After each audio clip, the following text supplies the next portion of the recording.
Amigas, amigos, soy Lázaro Azar y al nombre del Festival Cultural de Mayo en Jalisco les doy la más cordial bienvenida a esta charla introductoria al quinto recital de la serie con las 32 sonatas para piano en la interpretación del maestro galés Gil Williams. Para esta ocasión vamos a escuchar 5 sonatas. En la primera parte vamos a escuchar la sonata número 16 en la tonalidad de sol mayor, opus 31, número 1, y la sonata número 8 en do menor, opus 13, por todos conocida como la Patética. La primera sonata de esta noche forma parte, al igual que las sonatas opus 2 y opus 10 que ya escuchamos, de sendas trilogías. Solo que, a diferencia del criterio que empleó Beethoven para agrupar las sonatas que conformaban cada uno de estos cuadernos, en que en los opus 2 y opus 10 primero puso la sonata más vigorosa, más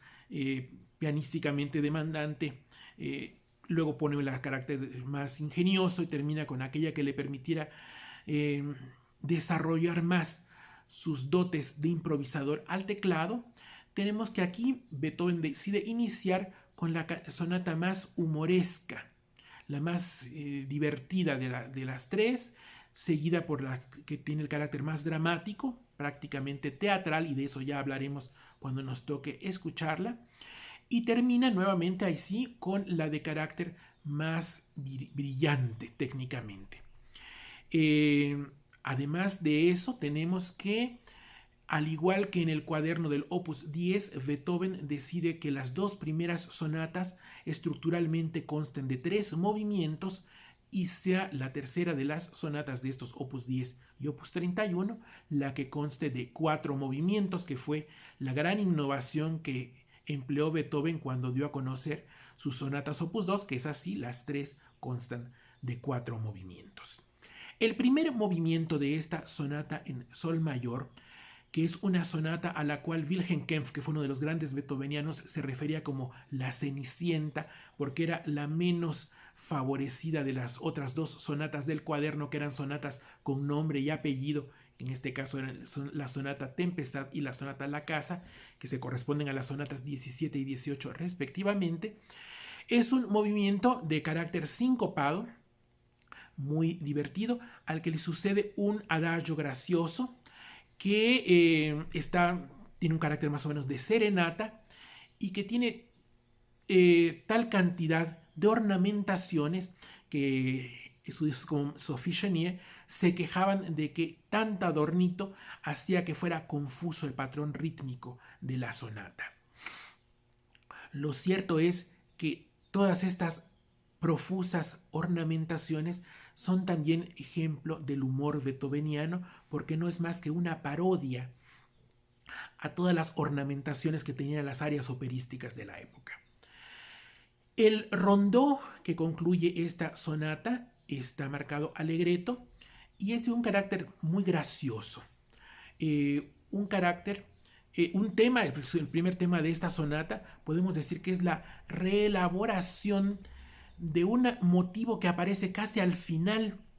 del primer movimiento de esta sonata, lo cual le da una gran cohesión en cuanto a sus temas. Y más allá de lo gracioso que muchos melómanos suelen decir que es bastante schubertiano de esta sonata, lo cierto es que el molde estructural que distingue este rondó parece ser el mismo que empleó Schubert, que ahí sí era pues un gran admirador de Beethoven, para utilizarlo en el final de su sonata en la mayor Deutsche 959. Seguimos con la sonata Patética, una sonata que está escrita en la tonalidad de do menor, lo cual es muy relevante porque podemos decir que esta tonalidad es la tonalidad que más exalta la individualidad de Beethoven. Hay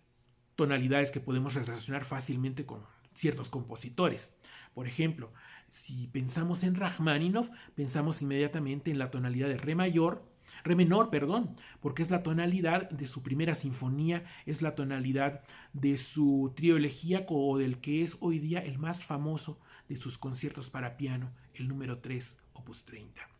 Si pensamos, por ejemplo, en Juan Sebastián Bach, creo que no hay una tonalidad más afín a él que la tonalidad de su gran misa, que es la tonalidad de si menor. Y en Beethoven, pues tenemos, como les dije, la tonalidad de do menor, que emplea en obras tan afamadas como su tercer concierto para piano o su quinta sinfonía y esta sonata patética, cuya inspiración muchos atribuyen a que fue moldeada a partir de la sonata en do menor, que es el 457 de Mozart. Más allá de compartir la tonalidad, que en los dos compositores tiene significados muy distintos. En Beethoven, pues ya vimos que el do menor es de resistencia, es de desafío, y en Mozart es pues de una apacible resignación, por decirlo en dos palabras. La similitud está en que en las dos sonatas sus movimientos centrales son movimientos de carácter sumamente lírico. También hay otros musicólogos como Arturo Reverter que dicen que más que en el origen mozartiano, el molde mozartiano que se atribuye a esta sonata, Beethoven se basó en la sonata opus 35 número 3 de Jan Vladislav Dussek, un compositor checo que era bastante afamado en esa época. Lo cierto es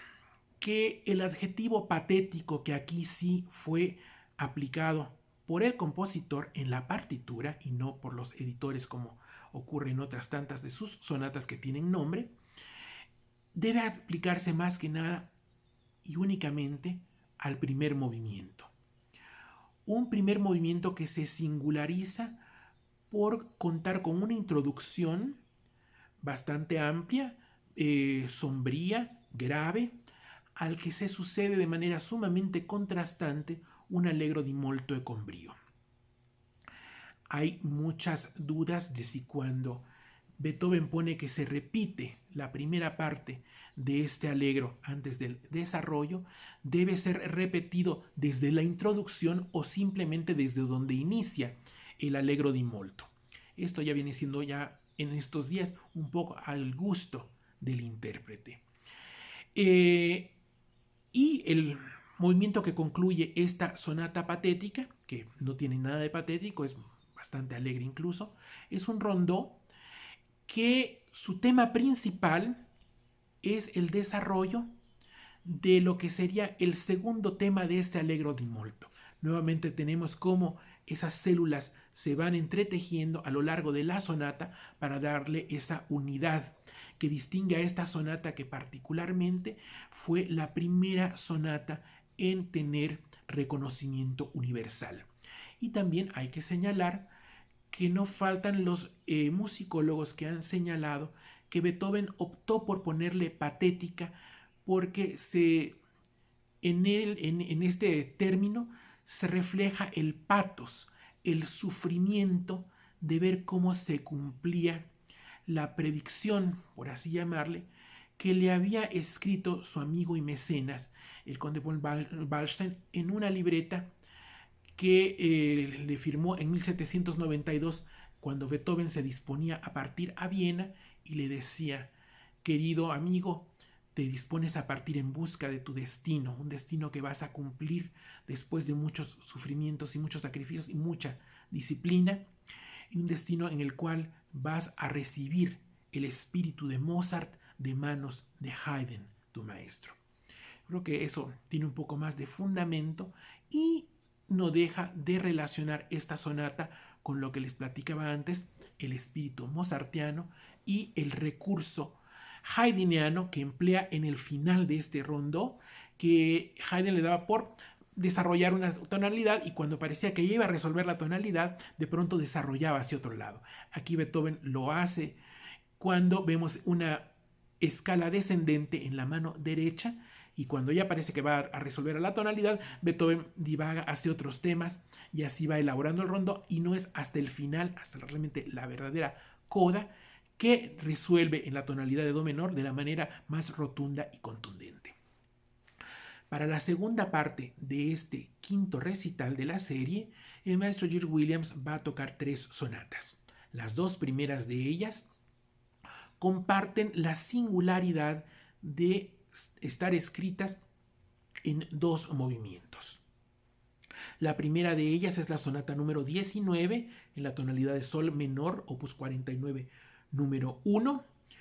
Y la segunda es la sonata número 27 en mi menor, opus 90. Sobre la primera de estas 2 sonatas de la segunda parte, la opus 49 número 1, de entrada no hay una uniformidad en cuanto a las investigaciones a decir de qué año data esta sonata. Hay quienes, por ejemplo, Claudio Arrao en su edición de las 32 sonatas, aparece en la partitura que fueron escritas las 2 del opus 49 entre 1795 y 1798. Alexander Willock, uno de los primeros biógrafos de Beethoven, dice que esta sonata, la número 19, fue escrita en 1799, y otros musicólogos como Aquiles de la Guardia dice que fue escrita en 1796. Tampoco hay un consenso en cuanto al valor que le dan a las 2 sonatas del opus 49. Y es que es lógico, ante los monumentos y las grandes innovaciones que presentó Beethoven en las otras 30 sonatas, estas 2 sonatas son como las niñas chiquitas, las sonatitas menores, tanto por sus dimensiones como por lo que demandan técnicamente de los pianistas que las abordan, no así interpretativamente. Lo que sí es un hecho es que ambas sonatas fueron compuestas con fines didácticos, con fines pedagógicos, y no fue sino hasta 1805 que Beethoven se vio un poco apurado económicamente, que decide publicarlas. Específicamente esta sonata número 19, y más que nada su segundo movimiento, su rondó, evocan mucho el espíritu mozartiano que tantas veces se ha dicho que heredó Beethoven. La sonata que le sucede en esta velada es la sonata número 27 en mi menor, opus 90, que fue escrita hacia 1814. Una época en que Beethoven ya empezaba a sufrir los estragos de la sordera, empezaba a aislarse socialmente, mas no por eso a claudicar en cuanto a ser un revolucionario en su lenguaje. Y esta sonata tiene también la singularidad de que, a diferencia de todas las demás que habitualmente tienen la nomenclatura de sus movimientos en italiano, lo puso Beethoven en alemán. Unos títulos muy largos que, ya traducidos al español, el primero de ellos sería Con vivacidad y definitivamente sensibilidad y expresión, y el segundo movimiento está marcado como no demasiado rápido y fácil de cantar. Esta sonata está dedicada a otro miembro de la familia von Lichnowsky, al conde Moritz, que también fuera su amigo y que se la dedicó porque él intervino con los ingleses para que le pagaran algo por una obra que había escrito prácticamente a la par que esta sonata, que fue su Victoria de Wellington, opus 91, que también data de 1813 y que fue compuesta para celebrar la victoria de las tropas inglesas a cargo de Wellington ante las tropas francesas, que ya sabemos que pues los franceses no eran muy santos de la devoción de Beethoven desde que Napoleón invadió Viena. Se cuenta una anécdota que es prácticamente un hecho que sea espuria, pero que no deja de ser muy simpática y que ha dado pie a muchas reinterpretaciones. Empezando porque en la consigna la primera vez, que es Felix Schindler, uno de los primeros y menos fiables biógrafos de Beethoven, que ha sido retomada después por Ignaz Moscheles, uno de sus discípulos, e incluso por Sophie Chenier, la música rusa que se afincó en México en la primera mitad del siglo XX. Y esta historia es que en algún momento el conde von Lichnowsky le preguntó a Beethoven qué significaban estos dos movimientos. Y Beethoven le quiso dar un poco por su lado a este señor que apreciaba tanto. Y le quiso dar un poco por su lado porque había sido objeto de un gran escándalo en la sociedad vienesa de la época, porque un noble como él había decidido casarse en segundas nupcias nada menos que con una cantante, con Josefa Stummer, que pues es una bataclana. Y le dice que el primer movimiento no es más que la representación de la lucha de la razón con el corazón, y el segundo es un diálogo con la persona amada. Más distintos no podían ser entre sí ambos movimientos. El primero es un prodigio de contrastes y de concisión, y el segundo, por el contrario, es el movimiento más débil de prácticamente todas las sonatas de Beethoven, porque es un rondó en el cual el mismo tema se repite y se repite reiterativamente hasta la náusea, voy a decir, pero no podemos decir eso, sino con poca imaginación. Y también este señor Schindler dice que una de las mejores intérpretes que hubo de esta sonata fue otra baronesa amiga de Beethoven, la baronesa Dorothea von Erdmann, y que pues no era precisamente una gran virtuosa del teclado, pero sí una señora con una gran musicalidad, muy sensible, y que podía variar cada vez que se tocaba este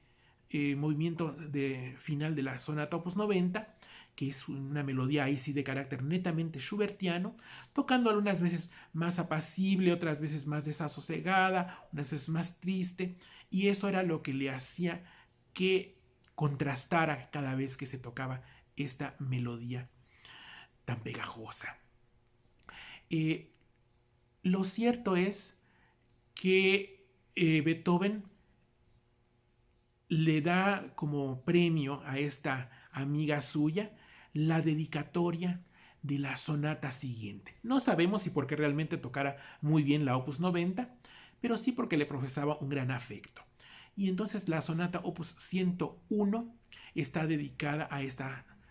baronesa y fue escrita un par de años después, en 1816, y sobre ella el gran pianista y musicólogo Charles Rosen hace una precisión que vale la pena consignar en esta ocasión. Y es que esta sonata cuenta con una hermana gemela. Y una hermana gemela no solo por el hecho de haber sido compuestas de manera simultánea, sino porque en las dos tenemos que Beethoven por única ocasión repite el mismo modelo estructural, con la diferencia de que en una de ellas, en esta sonata, está pensada para el piano solo, y en la segunda es para otra dotación instrumental, que es el cello y el piano.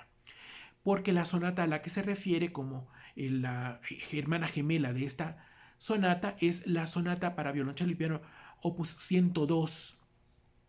número 1. Y eso lo dice porque las dos sonatas inician con movimientos muy breves, de carácter muy tierno, a los que les siguen movimientos mucho más vigorosos en ritmo de marcha, y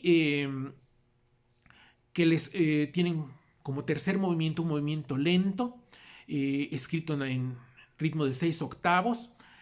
dentro del cual Beethoven evoca algún momento del inicio de la sonata, de sus primeros movimientos, y los liga con un final, en los dos casos escrito en ritmo de 2/4, sumamente alegre y festivo. Esta misma receta estructural hace también otra singularidad, que es que la sonata se interpreta sin interrupciones de principio a fin. Y bueno, también distingue a esta sonata el que es la primera vez en la cual Beethoven emplea el término Hammerklavier, que fue compuesta para el Hammerklavier, o sea, para el piano de martillos. Aunque pues ya sabemos que este adjetivo se hace famoso y nombra a la siguiente sonata, la opus 106 en si bemol. Es pues la sonata que concluye esta quinta entrega,